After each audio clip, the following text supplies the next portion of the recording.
PATHOLOGICAL. Thank you for joining me. This is a recap of day 2 of the Megan BOSWELL trial. I will be playing a recap from WBIR News, and also I'm going to read you commentary after the video of a young man who was living on the property from the father's property, Tommy. He was going to be living in a trailer and he cleaned out the trailer. And I'm going to play a video of his testimony in court of what the trailer looked like that Megan stayed in, okay? So that's the latest developments. If you'd like to donate to this great network, $Beganji129 Cash App, stickers and chats are welcome during the live stream. Recap of day 2 of the Megan BOSWELL trial. Thank you.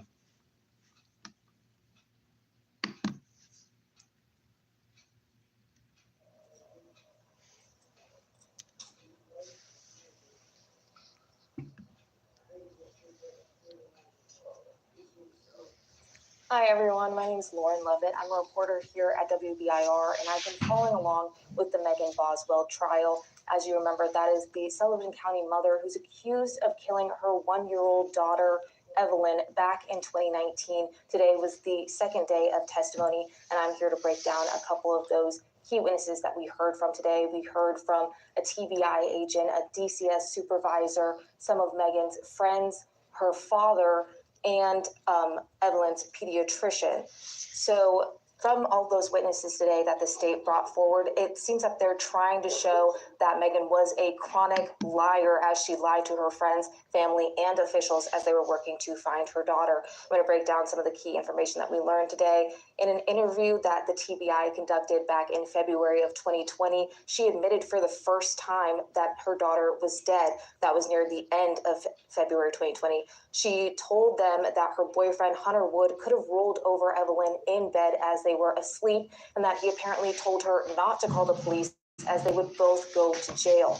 She then claimed that he took Evelyn's body somewhere that she didn't know where and left the home. She also told investigators that there were 2 possible locations that Evelyn's body could have been, but investigators did not go to one of those places, which was Tommy BOSWELL, Megan's father's home, until days later, because they did not know if they could trust her, as she had lied several times before then.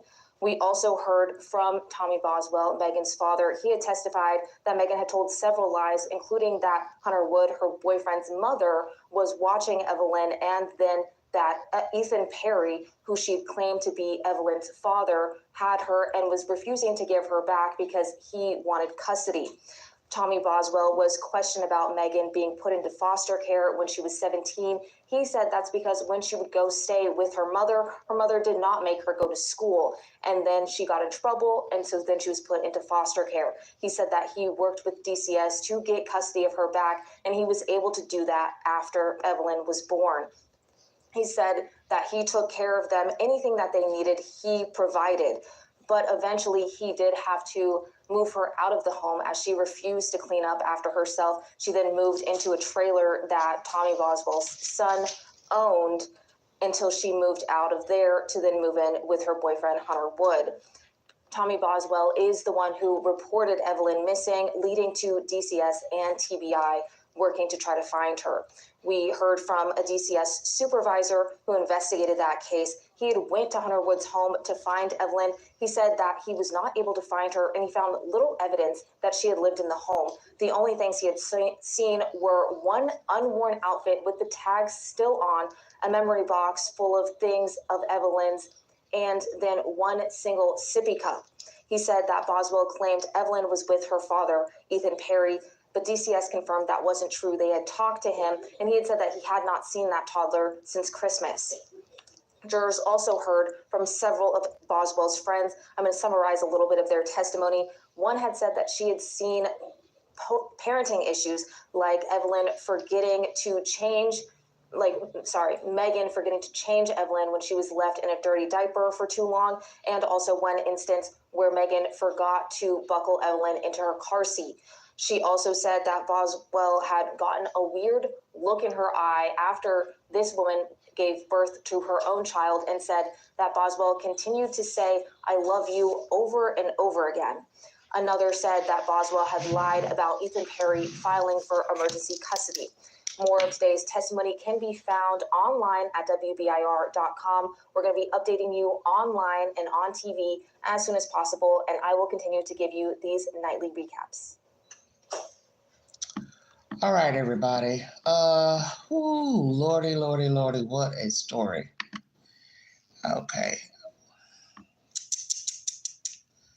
Where do we go from here?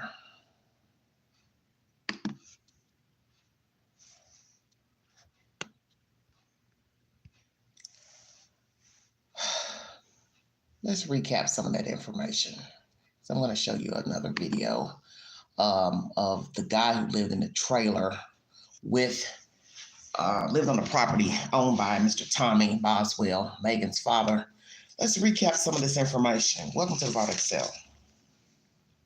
So we get information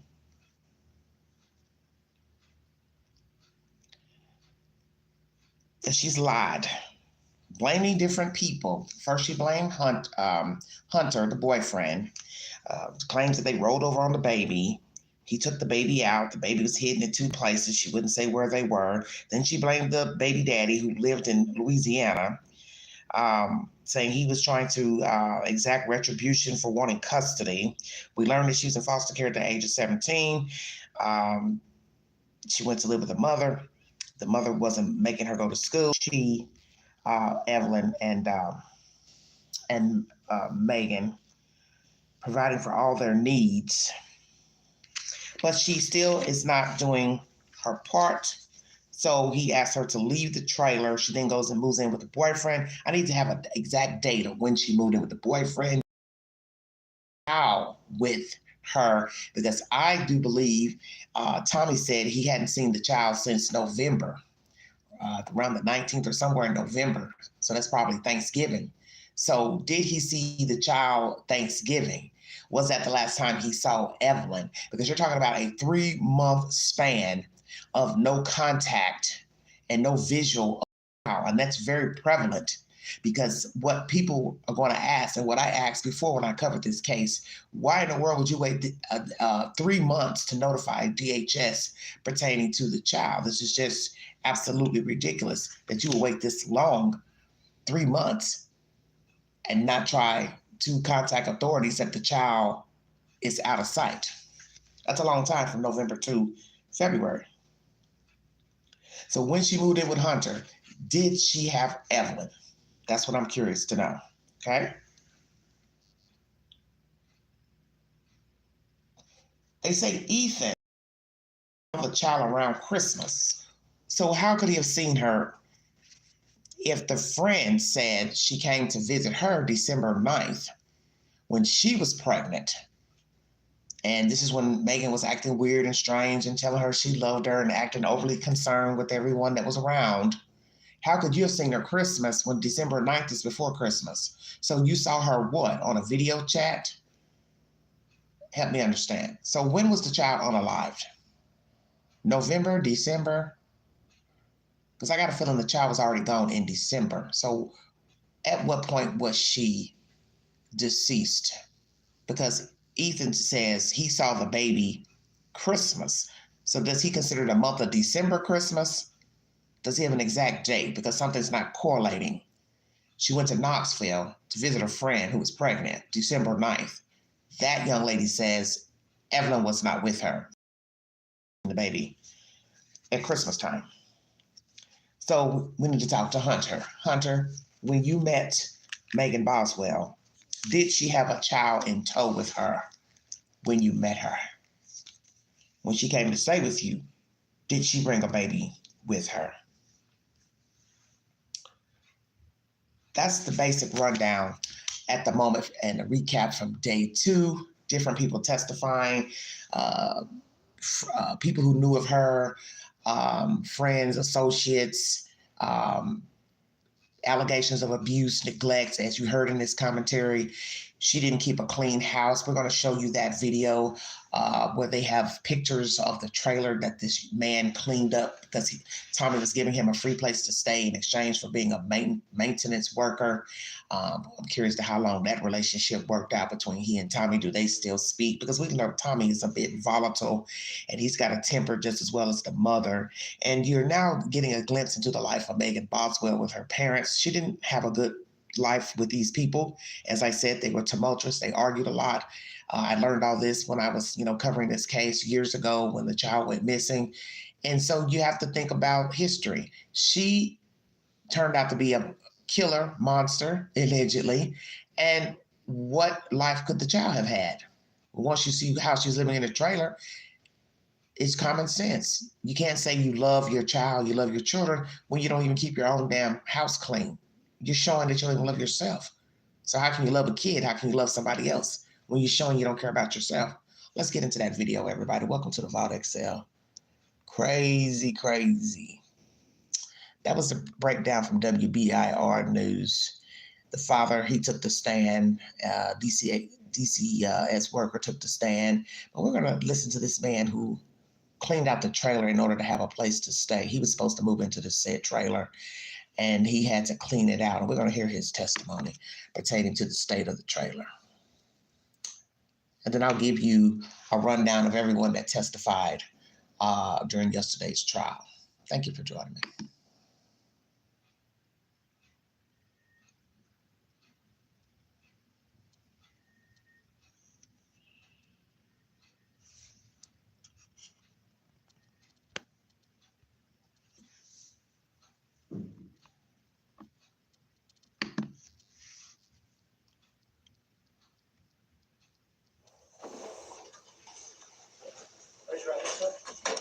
Hello, Laura. Mr. Feller? solemnly swear affirm testimony about to give you the truth, whole truth, and nothing but the truth. Yes, sir.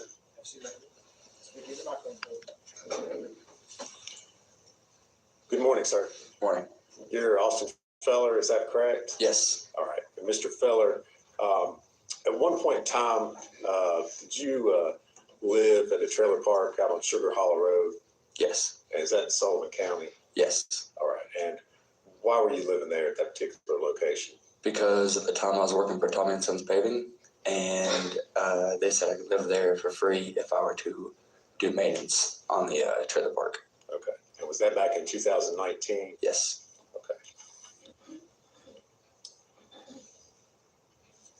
going to hand you two pictures, Mr. Feller, and ask you if you recognize what's shown in those pictures.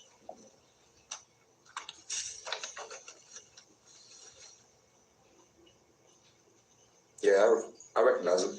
Okay. What are they? What is it? The pictures of the trailer that she lived in. Okay. When you say she, you're referring to Megan Boswell? Yes, sir. All right. And were you living out there at those trailers in Sugar Hollow when Miss Boswell moved in? I never met her in person. Okay. I think the time I moved out there, she was already out and kind of unknown whereabouts. Okay. Do you recognize those photos as being the trailer that she lived in? Yes. All right. And are they true and accurate depictions of the outside of the trailer? Yes, sir. All right. Judge, we would move to make those, I believe it's two photos, be 49 and 50. Objection? No, sir.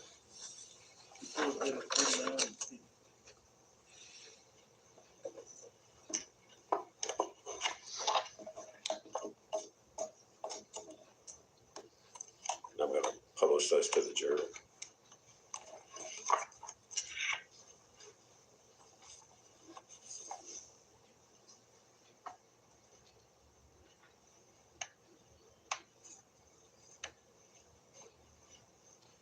Mr. Feller, is that, I'm showing what's been introduced as Exhibit 49. Does that show the outside of the trailer looking at it from the front? Yes. Okay.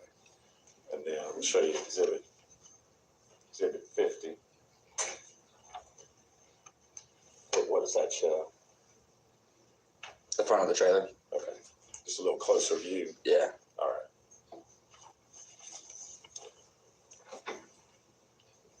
Now, at some point in time while you were working out there, living in those trailers for Mr. Boswell, were you asked to clean out that particular trailer? Yes, sir. Okay. Do you remember when that was? The exact date, no, but it was probably about a week and a half after I moved into the trailer. I lived in there. Okay. When was that?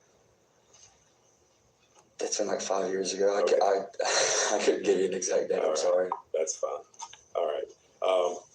And did you in fact go to that trailer and clean it out? Yes. Okay. If you would kind of describe for the jury what you found when you got inside there. When I got in the trailer, there was dirty diapers stuck and molded to the floor of the carpet. Couldn't even open the fridge. It was so bad. I just left it alone. Let Tommy and them deal with it. There was open jugs of milk in the oven. Food on the ground. Just Open jugs of milk in the oven. Why would you have milk jugs in the oven? Jugs can't fit in the oven unless you take the racks out. Stay woke, everybody. So what? She was too lazy to throw the jugs out? So what? You took the racks out and put the jugs in the stove? This is crazy to me. Dirty diapers stuck to the floor, molded to the floor. You're going to hear a lot of disturbing information pertaining to the state of this trailer. Now imagine a newborn toddler living like this with the mother. The child was 15 months old, allegedly, when she went missing, and then later found deceased on the father's property in a shed, as they call it, a playhouse, that belonged to Megan as a child. That's where the child was found, stuffed, wrapped in aluminum foil in a plastic bag in a garbage can. And right now, this man is talking about cleaning out the trailer where Megan lived. In exchange for him staying there, he would do maintenance work for Mr. Tommy Boswell, Megan's father. This is disturbing. feces on the ground. It's very nasty. Just not clean it all bad. All right. And did you take photos of what it looked like? I did, but I don't have those photos of that phone anymore. Okay, that's fine.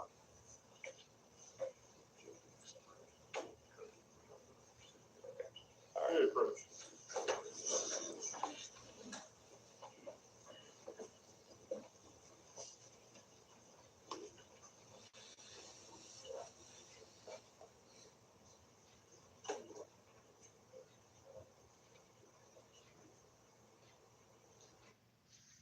I think Sis.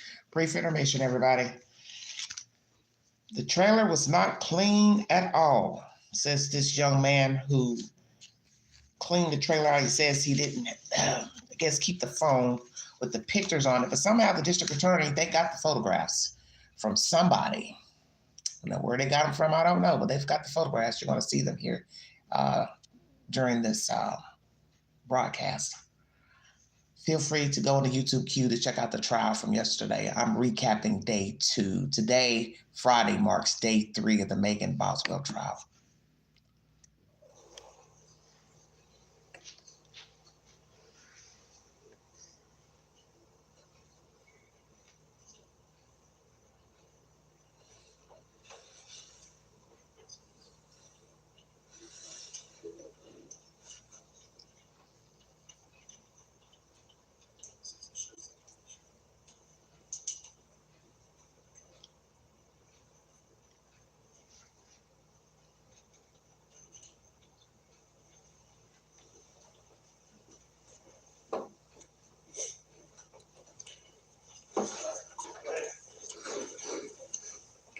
Mr. Feller, I'm going to hand you 6 photographs and ask you if you can identify which one of those photos. Okay. Where did the pictures come from? That's what I'd like to know.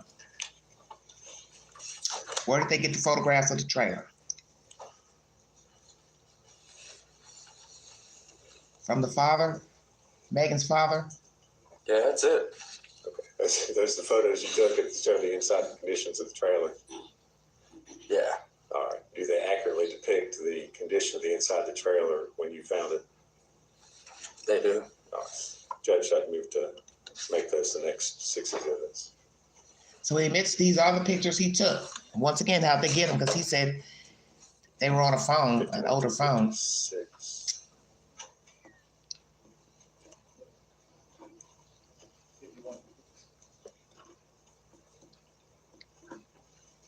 Very interesting.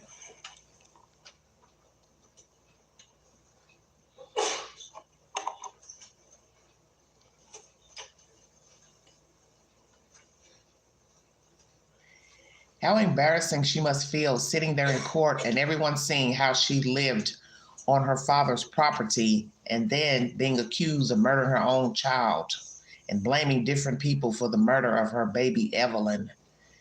I would be humiliated sitting there. But if you're a narcissist, sociopath, you don't really care because she lied for months about the whereabouts of her daughter. So right now she doesn't care. Judge.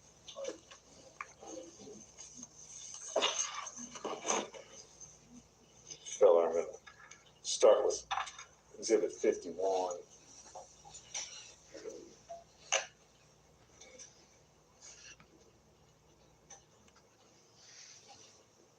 You tell us what we're seeing in this particular photo. Oh, they could have, Laura. I was thinking about that. Bedroom. That's the condition in the state you found it in when you entered.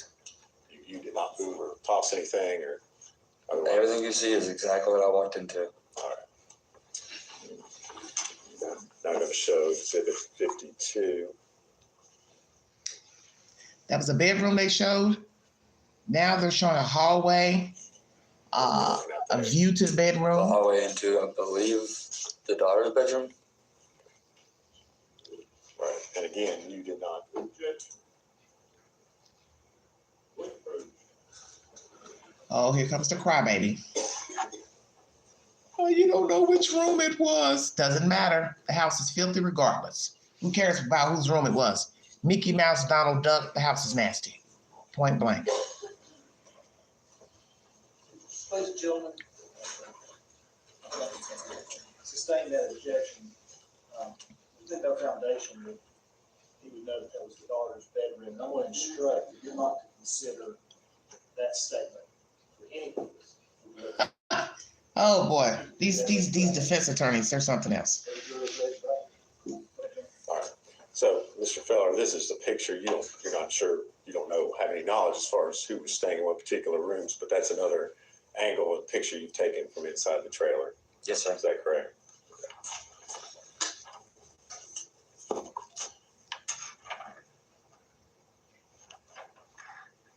Now showing Exhibit 53.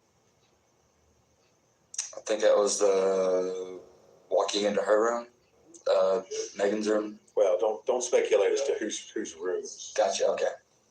Same instruction. Okay. So you've taken a photo looking into another bedroom. Is that Yes. correct? Okay.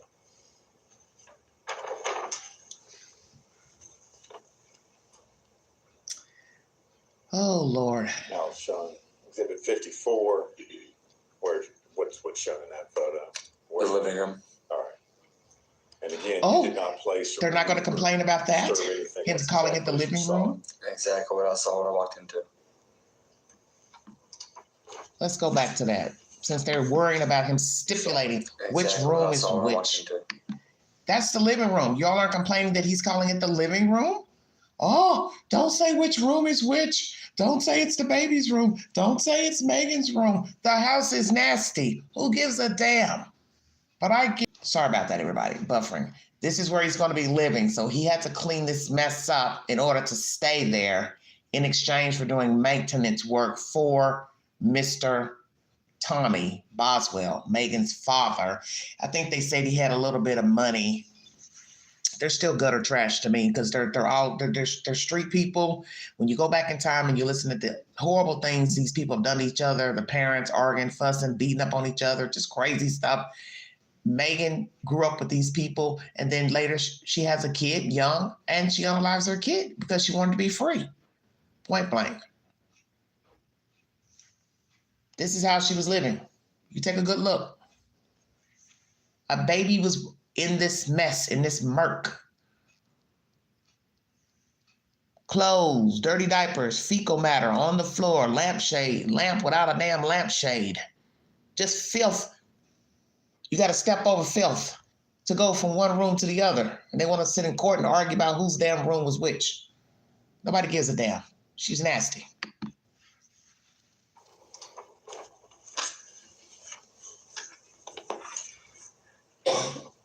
She wasn't too depressed. She went and got a boyfriend. She wasn't From the depressed. kitchen going into the living room. This is exhibit 55. All right, you're standing in the kitchen. Yeah. Is that where they're taken from? Yes. More filth, more dirt. Hallway, bedrooms. And exhibit 56. Look at the kitchen.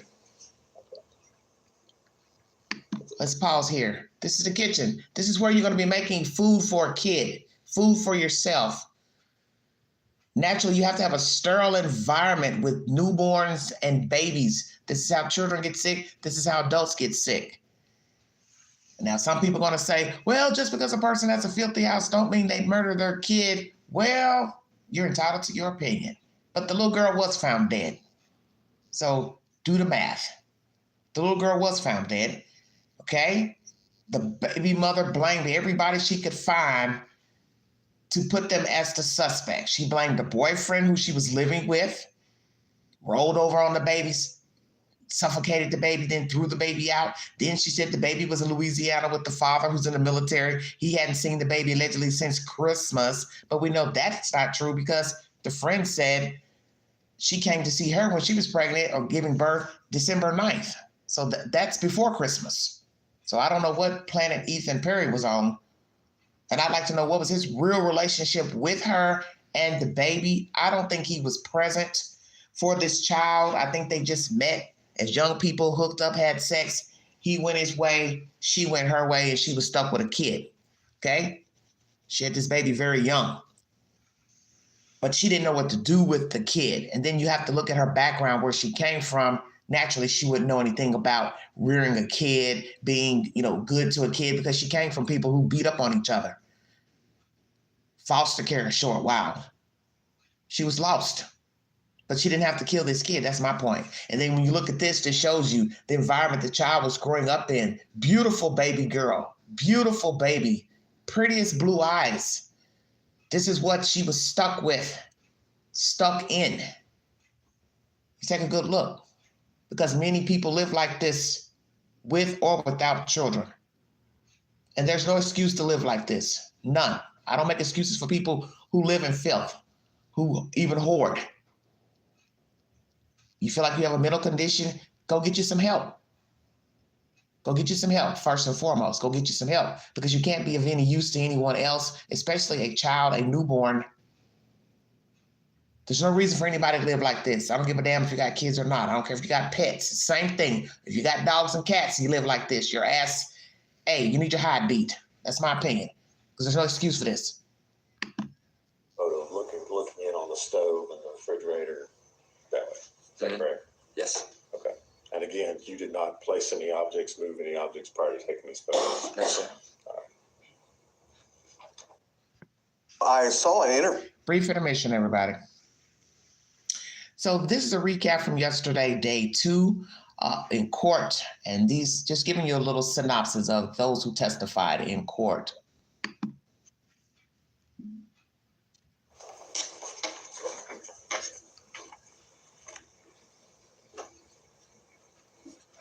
Well, people live like that, though. That's the thing. Sadly, there are people who live in filth. After you removed all these items from, or what did you do with the stuff after you took these photos? I was instructed to take it to the back of the driveway where Tommy and Sons had a big dump truck, and they just used equipment and put most of it in there. Okay. Did you remove all that, lack of a better term, trash and stuff that we saw? Everything, trash, carpet, completely remodeled the whole entire thing. Okay. What was the condition? Was it like inside after you got all that stuff out of there? After everything out, I had to rip up subflooring and put down new subflooring and linoleum, and it was bad. Had to rip up the flooring and subflooring in a trailer. What would you think about that? Flooring and subflooring.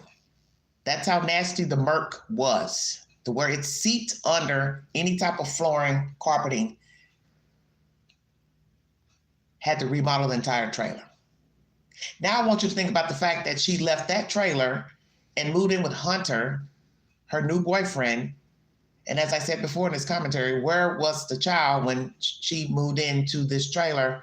I mean, when she moved out of the trailer and moved into a nice house. As I remember, I had showed people the pictures of his house years ago when I was covering this case.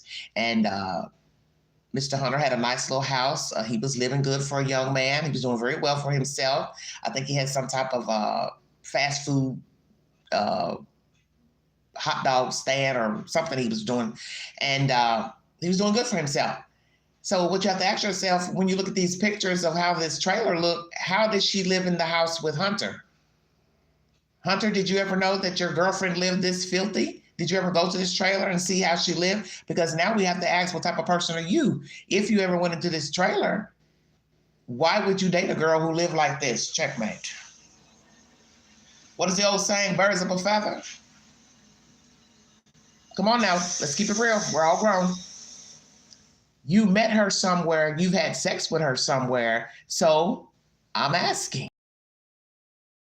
Do. Ding, ding, ding.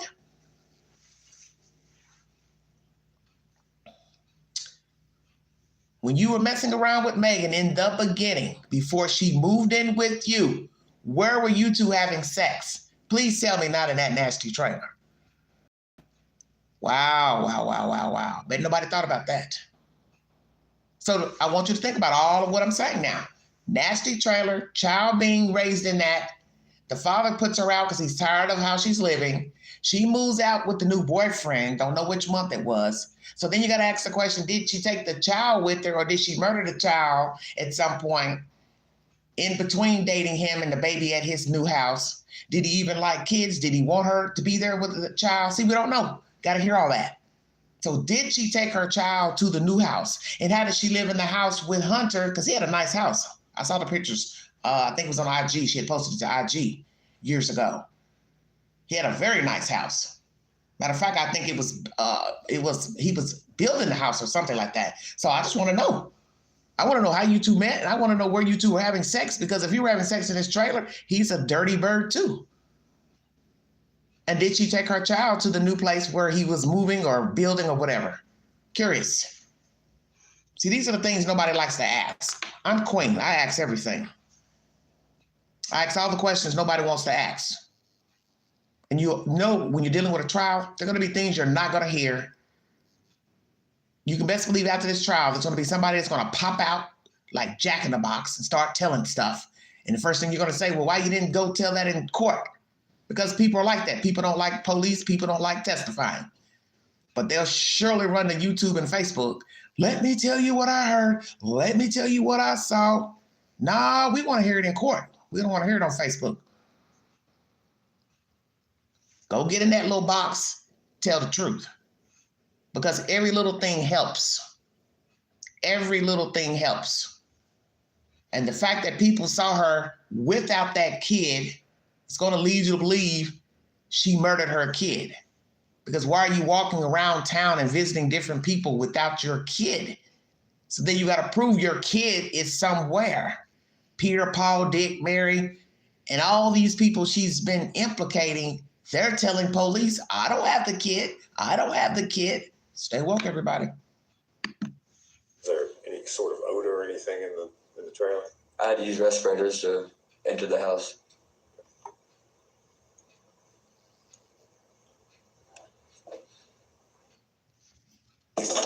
Brief intermission, everybody. Brief intermission. Once again, this young man is testifying to cleaning out the trailer that Megan lived in order for him to move into it. The even exchange is that he would be the maintenance worker for the property where Mr. Tommy owned trailers on the property.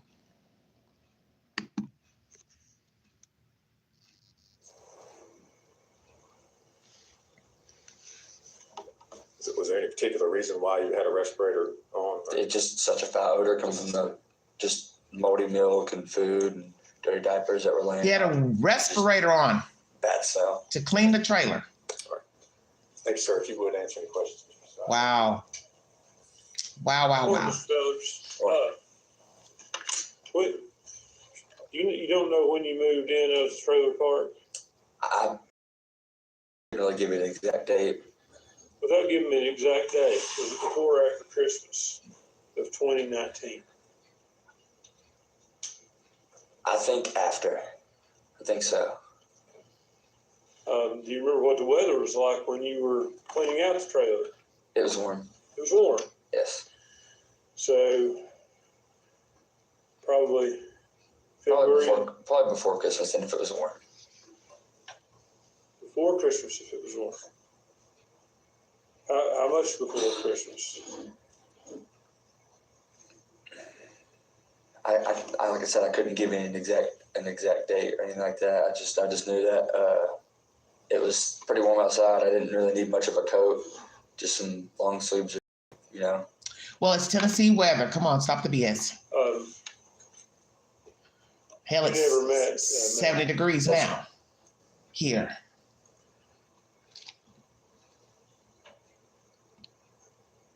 So the pictures, you took those contemporaneous with cleaning it out. Yes. Why did you do that? Just because it was the worst thing I've ever seen. I've never cleaned out a place like that, looked like that. Just wanted to show people what it looked like. Well, to show Tommy and them, because they didn't step inside or go inside. They just wanted it cleaned. So the defense is doing what they do. They always like to try to, act like they're going to trap somebody into something. He doesn't know the girl. He don't care anything about her. You all have subpoenaed him into court because he stayed in that damn trailer and he cleaned it out. Stop the nonsense, okay? Before Christmas, after Christmas, what difference does it make? The point is the father let the trailer sit there nasty. Hello. It was nasty. That's why he wanted her out of there, Mr. Defense Attorney. He wanted her out of there because she's nasty. And the fact that this man is saying he didn't even go in, well, that means he had to have had knowledge that the house was nasty at some point. So he calls this guy to say, yeah, even exchange. You could stay there for free, you clean it out, and then you be the maintenance worker for my trailers on my property. Don't know how many trailers Tommy had on the property at that time. But the point is, this guy was just doing a job and doing something so he could have a place to damn sleep. Point blank. Nothing more, nothing less. In the end, that was Megan's doing in that damn trailer. So you want to sit up here and go back and forth about the damn season. Before Christmas 19, after 19, it still doesn't negate what the trailer looked like. If it was October of 19, it's still showing that the trailer is nasty and that she wasn't living in it. Gave those pictures to them. All right. Thank you so much. Exactly. Yes, sir. Great point. Controversy. That's the point. That's what the defense job is. Judge, I think he can be released. Mr. Feller, thank you for your testimony today. You're released from your subpoena. All right, that's the end of that testimony from this young man who lived on the property, who was going to clean the trailer out in order to stay there. And Megan had already moved out. So, the defense has to bicker back and forth of the timeline of when this man moved in and cleaned it out, asking him, why did you take the pictures? And he said, yeah, I've never seen anything like it. I had to show Tommy. I wanted to show Tommy what it looked like. And I'm sure he did want to show him, hey, this is a lot of work. You got me in here. This isn't your, average cleanup job of just throwing out an old sofa, some old furniture. He's talking about pure filth, fecal matter, milk jugs in an oven, which makes no sense because most of us know you have to have oven racks in an oven. So you know how tall a milk jug is, whether it's half a gallon or a gallon. You can't stand either one up in an oven with racks. So that means she had to have the racks removed and put the damn open milk jugs in there for what? Because you're too lazy to empty the trash. That's the only thing I can think of. Then you saw one picture where there was a milk jug on the table. Let's go back. Hold on. Let's go back. Food on the ground, just feces on the ground, just very nasty, just not clean at all, bad. So whose feces was on the ground? From the dirty diapers, a cat, a dog? What are we talking about? Did she have a cat? Did she have a dog as well? Because we have learned a lot of filthy people love animals. Go figure. Why would you have a cat, dog, Filthy house. Jesus wept. Trying to find the picture of the kitchen table. Hold on, everybody. They know they can't deny those photographs. When they say a picture's worth 1,000 words, they meant that. Damn. You can't even lie your way out of that. Oh, I just was, and someone in the chat wants to say she was depressed. Oh, so she got so depressed, she found her a new boyfriend and then killed her kid. Okay. Well, now. That's the outside of the trailer. Open hole right there. Anything could crawl in there. Raccoon, rat, squirrel. Jesus Christ. Damn, this shit is crazy. This is how a lot of people live in America and abroad. Not just Americans live like this. I watch a lot of shows, cleanup shows, and they live the same way in the UK as well. You'd be surprised. People are just filthy pigs. I feel like when it gets to the point where I say to myself, hell, I don't want to clean up anymore, I'd rather not have a lot of stuff. What's the point? And you notice that with people who are usually nasty, they have a lot of stuff. They hoard a lot of stuff. You've seen that with hoarders on A&E, hoarding buried alive. Okay, here we go. We're going to start here. That's the bedroom. And they want to argue about whose room was which. So he couldn't say which was which. He's just assuming. Who cares? It's filthy. This is how she was living. Look at her. Crying. She was crying the other day in court. When they were showing the pictures of the baby in the garbage can, she had the audacity to cry. It's like, well, you did it. You put her there. You wrapped that baby in foil and put her in that damn trash can. And then what's so sad is when you see the pictures of the trash can was just like leaning on a bunch of debris in that little room, that little shed. And it was just like, you didn't even think to take the trash can and tuck it somewhere and hide it with your baby stuffed in there, as you heard the detective saying that the baby was just shoved down in the damn plastic bag. Oh man, it was sad to see. And then you saw a piece of flesh, and I didn't know if that was an arm or leg, but she was a chunky little baby. So he told us in court that was her leg. And you could tell, the body had started to break down because there was fluid, on the baby, and you could see it in the blankie that the baby was wrapped in. Just enough to piss you off. Just enough to piss you off. And I'll tell you something else interesting. The fact that she told authorities to go look at her father's house, well, that was really to implicate her father, because that's where the baby was found, in her playhouse shed. The baby was found in a trash bag inside of a white garbage can. So you see, she was trying to implicate anybody. And naturally, when you first hear this story of a missing kid, you don't know what to think. You don't know who all is involved, who last had the kid. But when you start hearing the different people hadn't seen the kid, then the story started to play itself out that, hey, this chick,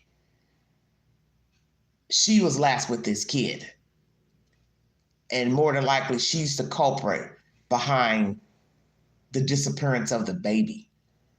Look at this, the living room, for God's sake. Damn, man. This is what you want to introduce to a child.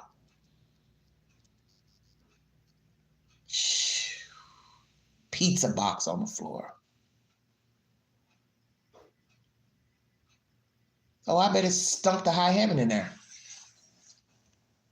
Fecal matter. When did boo-boo smell good, okay? Kitchen table right here. Hold on. Oh, it jumped back, darn it. Sorry about that, everybody. Hold on. Jumped off. I'm trying to show you the table where he's talking about the milk jugs in the oven. I'm trying to understand who puts milk jugs in a damn oven. Okay, that's the bedroom. One of the bedrooms. Well, it shows you she wasn't sleeping in her bed, or whoever bed it was. There's a box on top of it. How are you sleeping with a box on top of a bed? God, you have to be embarrassed, man. Come on. Sitting in court, and they're sitting here showing your life in front of people, strangers. And she's just sitting at the table saying whatever to her attorney. Oh, that wasn't her bedroom. As if it matters. You see, they're going forward now to reconvene about whose bedroom it was. Hold on, everybody. Trying to get this picture up of the kitchen. So what was the child eating? I'm curious, because he told you the refrigerator was disgusting to where he didn't even fool with it. He was going to let the father deal with it because it was so bad. So what was the child eating and drinking? Children are still drinking, as a toddler, she's probably drinking whole milk. Well, how was she drinking whole milk? From where? This woman's leaving milk jugs out to sour. Make it make sense. Damn, this baby didn't have a chance.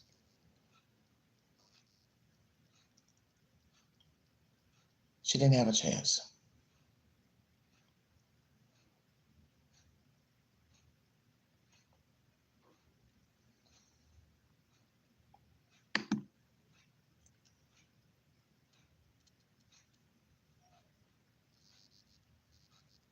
That's the living room.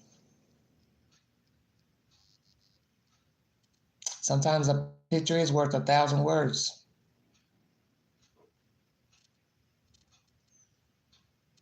That's the hallway.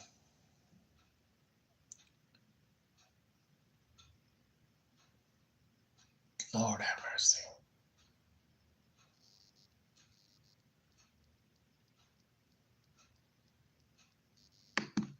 Right there. Milk jug. On the table. That's what I wanted to show you. Open milk jug, top off. How much milk was in that container? And why would a milk jug be sitting on the table? Was it empty, half full, half empty? He told you milk jugs are in the stove. Why? I don't know. I don't know if maybe she just crushed them and just stuffed them in there because you're running out of space to store debris, trash. So why didn't she take this stuff and throw it in the trash? Make it make sense, everybody. Let's recap yesterday's. Day 2 of court. Welcome to the Vault Excel, everybody.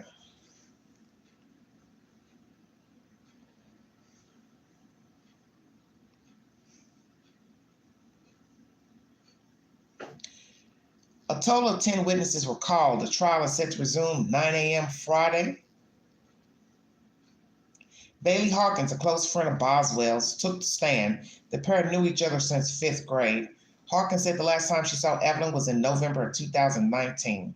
Through a series of text messages presented for court, Hawkins described several message exchanges with Boswell, where she tells Hawkins Evelyn is in a variety of places, including with Ethan Perry, with Ethan Perry's grandparents, and with Megan's mother. So we have the mother had the baby, Ethan Perry's grandparents had the baby, Ethan had the baby. So what?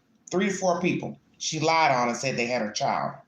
After a message of exchange on January 29, 2020, Hawkins said everything was adding up and things felt off. She says Boswell stopped posting pictures of Evelyn and would only speak about her if Hawkins brought her up. Hawkins said she thought about contacting DCS herself, but didn't because she had been through a similar situation and Boswell was a good friend. So what was her similar situation? Let me guess. You had DHS in your life at one point. Somebody called DCS on you for neglect of your child or children.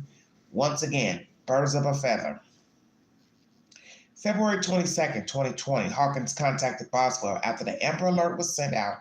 Hawkins asked Boswell what happened to Evelyn, and Boswell told Hawkins she had been instructed not to tell anyone any information. Audrey Gibbs, a friend of Boswell's, took the stand, immediately emotional. Gibbs said she spent nearly every day with Megan and Evelyn. Gibbs, pregnant at the time of Evelyn's disappearance, gave birth to her child on December 9, 2019. Megan traveled to Knoxville to be with Gibbs that night without Evelyn. She told Gibbs Evelyn was with Ethan Perry. Now, I want you to think about what she told the court. She said she spent nearly every day with Megan and Evelyn. Well, how could you have spent every day with her if you're in Knoxville giving birth to your baby? Help the queen understand. How's that possible? Because Knoxville is nowhere near Blountville. I live in Knoxville, and I know Blountville is not down the street. It's not even 30 minutes away. So help me understand. Were you living in Blountville or the general area before you moved to Knoxville to give birth? I'm confused. Maybe somebody can help me out with that information. Once again, Megan traveled to Knoxville to be with Gibbs the night without Evelyn. She told Gibbs Evelyn was with Ethan Perry. Gibbs described Boswell as not normal and overly loving toward her and other friends that were present. Stephen Lawrence took the stand. His relation with Boswell was described as Boswell was friends with his sister. In December, Lawrence met with Boswell and she told him Evelyn was with Ethan Perry at the time. So now she's told two people that the baby is with Ethan, the baby daddy in Louisiana. February 25th, 2020, Boswell contacted Lawrence asking for help. He drove her to Sullivan County Sheriff's Office. Paul Miller, Ethan Perry's step-grandfather, is called to the stand. Miller was told by Megan that Evelyn had the flu in December and could not meet to get Christmas gifts for her. He asked Megan to send pictures of Evelyn with the gifts, but never received any photos. So you all should have been contacting her father and say, hey, we're trying to get a hold of the baby. We want to see the baby. She's not complying. Do you know what's going on? So did Ethan or his grandparents ever try to call Tommy to ask why Megan couldn't show Evelyn to them on video chats or Skype? Did they ever try to reach out to Tommy or anybody else, her mom, to ask where the child was?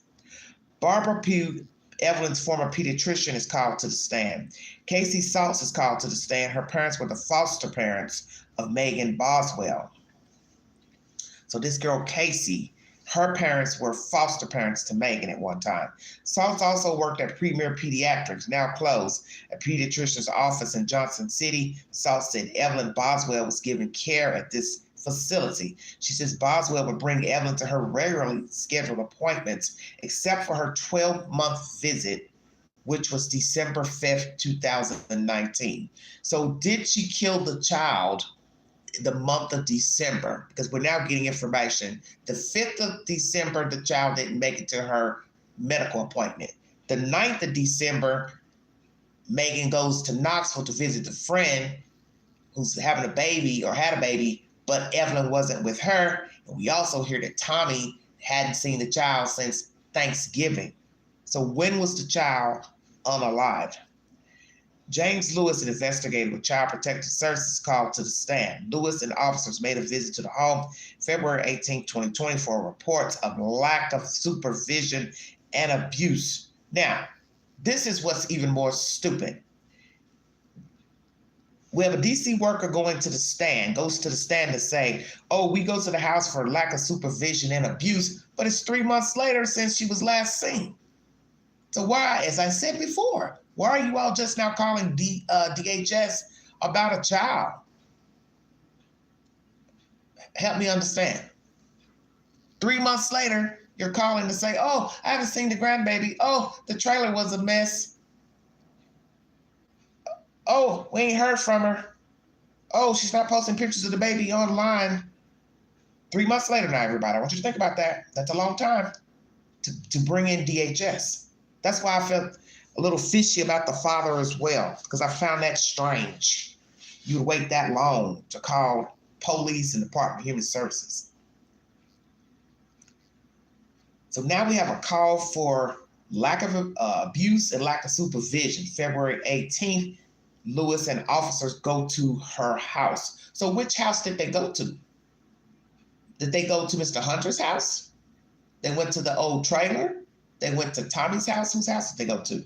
Lewis toured the home with Boswell asking to see objects that resembled that a baby had been present at some point. Boswell pointed out a few objects, including a green cup, a memory box, and an outfit on a hanger with tags still on them. Prosecutors called Austin Feller to the stand to testify. Feller was asked to clean out the trailer, which this is what you're seeing here, the photographs he took on his phone, and he testified here in court. He described the inside of the trailer as the worst thing I've ever seen. And this trailer is where Megan and Evelyn lived on Tommy Boswell's property when she moved out to live with Hunter Wood. Tommy Boswell says the last time he saw Evelyn was Thanksgiving of 2019. Checkmate. He then reported her missing February of 2020 after giving Megan an ultimatum saying enough is enough in court. Tommy Boswell, the father of Megan Boswell, says she was sent to foster care around the age of 17. Evelyn was born during this time. Tommy Boswell, father of Megan Boswell, as I just said, he did take the stand to give this information in court. So we also have a Mr. Brian Fraley, who testified, a TBI agent. In a video played before the court, TBI agent Fraley said Boswell lied to the agency for multiple days. In the video, Fraley said now that Boswell has stopped with the lies and admitted she was afraid of admitting she rolled over on Evelyn in the middle of the night and killed her, he could help her through the DA's office. So now this is where she admits she was in the bed with Hunter and they rolled over on the baby, or she rolled over on the baby. So see, this is what a liar will do when they are being interrogated by police. They start to make up different scenarios because they realize the last one they told isn't working out. So this is why she kept implicating different people. First it was Ethan had the baby. Ethan's grandparents had the baby. Hunter took the baby out because I rolled over. That was the last one. Then before that was my mom got the baby. The baby's in Mendota at a RV park. Police go run over to North Carolina trying to find the mother and her boyfriend. They find them. There's no baby. Do you all see where this nonsense has been going? You really have to go back in time to follow this story. It was wicked. It is wicked because this girl lied so much. I started getting dizzy just from watching the news broadcast. And when you go back in time and you pull up old footage of her talking to the news, she's smirking the whole time. I'm going to go to Mendota myself if nobody can find her, blah, blah, blah. I knew then she was lying. Because the first thing I said to myself, what is so funny? Your child is missing. What are you smirking about? I'll go to Mendota myself. And this is in Virginia at an RV park. Well, you should know they went to Mendota and there's no body at the RV park, period. There was nobody even at the RV park. Stay woke, everybody. This girl just lied profusely. Okay, where was I? So the defense during cross-examination of TBI agent Brian Fraley, they played a video of them questioning Boswell to the court. Within the video, Boswell tells her then boyfriend Hunter Wood took Evelyn's body after Megan woke up and the child was not breathing.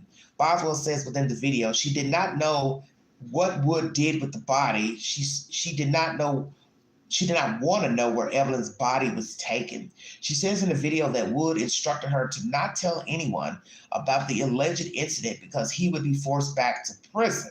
Well, now we hear that the boyfriend's been to prison. So what had he been to prison for? Oh, Lordy, the plot thickens. So Hunter, what have you been to prison for? Help the queen understand. That's something I don't even remember. It's been so long ago. It's been 5 years. Naturally, we know that's a lie because I don't believe anybody rolled over on the baby.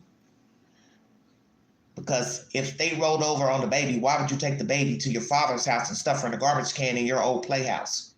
Make it make sense, everybody. Legal issues from Wednesday have been resolved.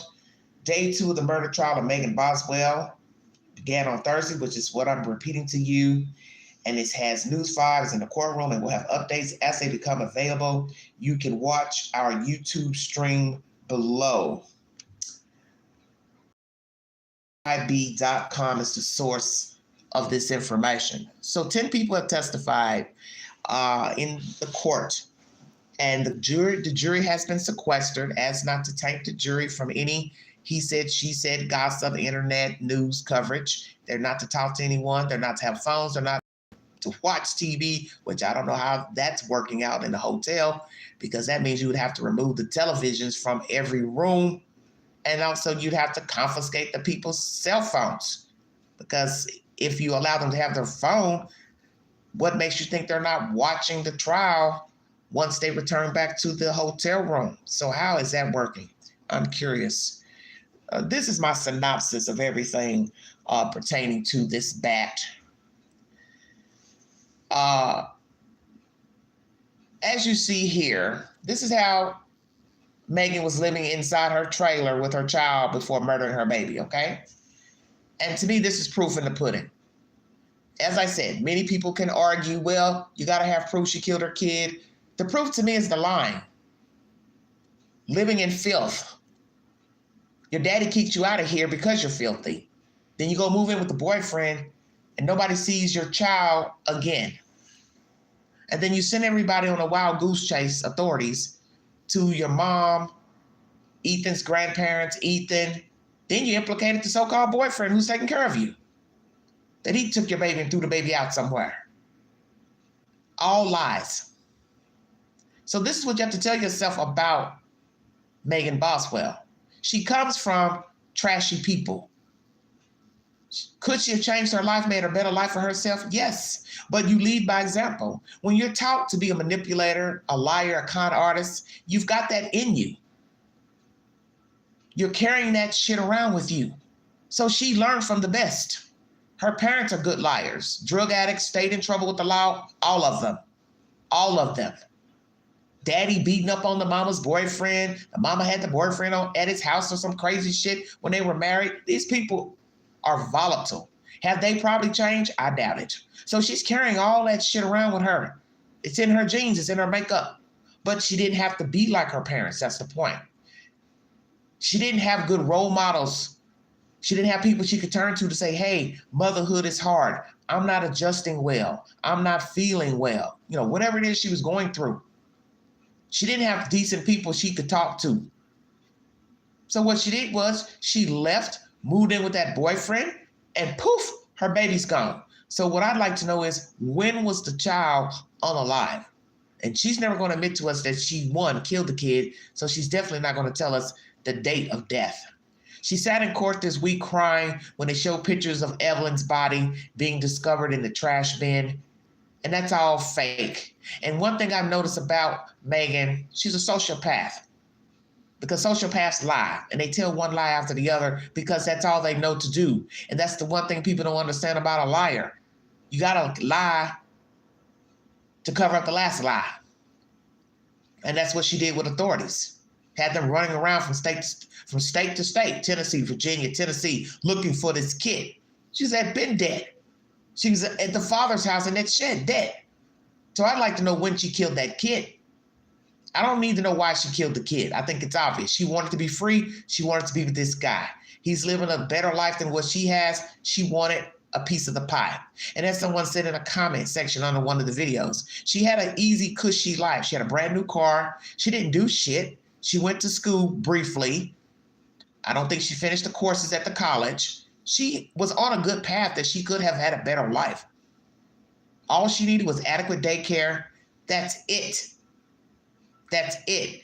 Go to school, work a job, and do like everybody else is doing. Many young women have had babies at 17, 18, and they're now lawyers, doctors, nurses. They're doing something with themselves. She threw in the towel. And probably because she was chasing some DICK. And we have seen this story so many times with people unaliving their children. They let the people abuse their kids. They're abusing their kids, all for some kitty cat or ding dong. Excuse my language. And I think that's what this was about. She met some guy. She probably felt like her child was dead weight. She was tired of being a mother, and maybe he didn't really want to be a parent. I don't know. I haven't heard anything really salacious about him and the kid, but who's to say? Maybe he didn't want a girlfriend with a baby. And we've seen guys like that. They'll date women with children, but they really don't want to be a step-pawpaw. They don't really want to be around somebody's baby all day, every day. And she knew that it's easier to just be with this guy without a kid. Wake up, go places, do things. I heard that too. You know, they did things, travel, whatever. So where was the baby? Ah, now we're getting somewhere. You two were going places and traveling. Where did you go and where was Evelyn? I'll let that sit right there. And then you got to ask yourself about this dude. While they're hee-hawing it up and going places, he's not asking her, hey, where's your kid? Ding, ding, ding. Now, let's go deeper into the belly of the beast. Are you ready? Did he know she had a kid? Bingo card. Shut your mouth. I ask all the questions. She's a liar. She's a sociopath. That's obvious. So who's to say Hunter never knew she had a kid? I don't know. Who's to say she met him while she had a kid?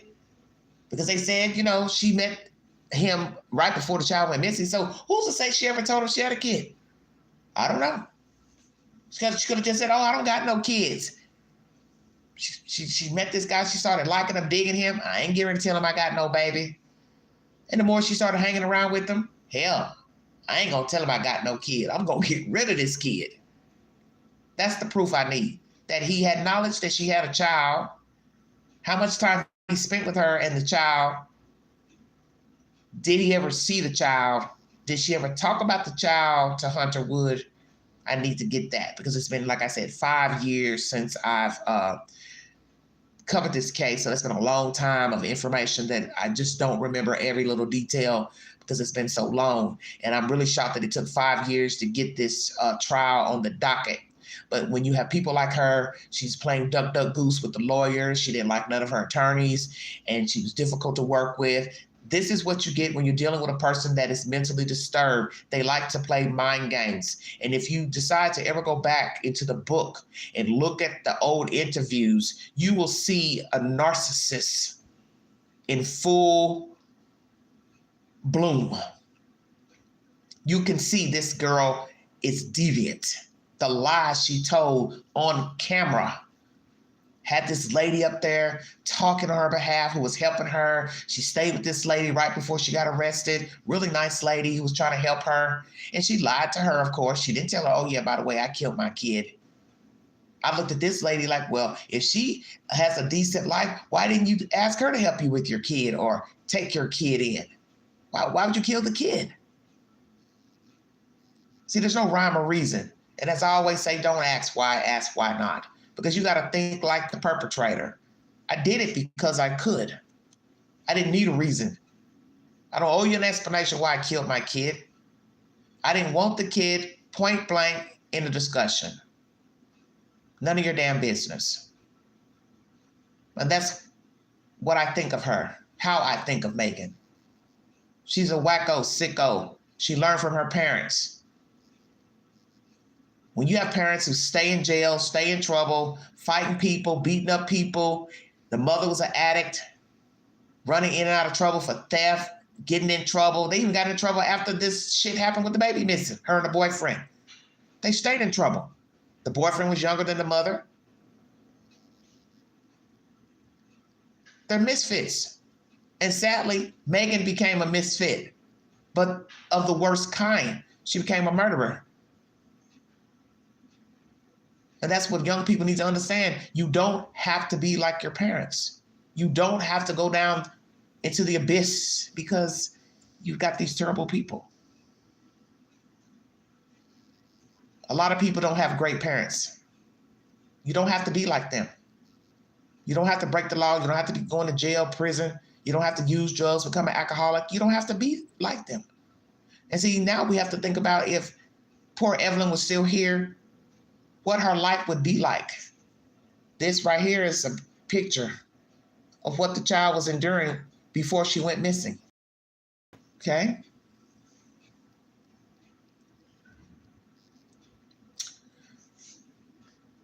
This child didn't have a chance.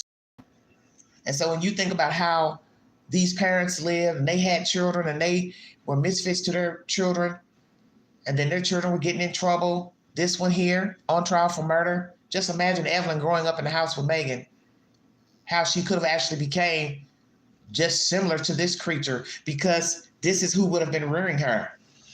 So maybe God said, I don't want this child here, even though we know, murdering a child, suffocating a child is a cruel way to take a child out. Any means of murder is cruel, but God knows all. And these people were not fit to be around Evelyn. None of them. And I can say that from what I gathered years ago. These were not people that needed to be rearing a child or keeping a child, babysitting a child, because they were chaotic. They stayed in trouble all the time, fighting and fussing. That child did not need to be in the care of any of these people, especially Megan Boswell. That's my update. Follow the Queen on the Newsbreak app. I give similar commentary and content on that network. Follow me here, like, share, subscribe, drop your comments below this video. Also take the polls on my community page. I talk about various topics on this network. So when you come over here, you may hear a topic about politics, movie stars, sports, entertainment. What would you do? What could you do? I talk about everything over here. If you'd like to donate to this great network, $BeGanji129 Cash App. Stickers and chats are always welcome to the live stream. This is a recap of day 2 of the Megan Boswell trial. Today is Friday, and today will be day 3 of court testimony. Once again, the jury is sequestered. They're not allowed to speak or talk to anyone or have any access to the news or the internet while sitting on the jury. It's believed this trial will go on for about 3 weeks. We will wait to see what the jury will decide. Will it be innocent, or will they say guilty? That's my commentary. Thank you for listening to the Volex Down.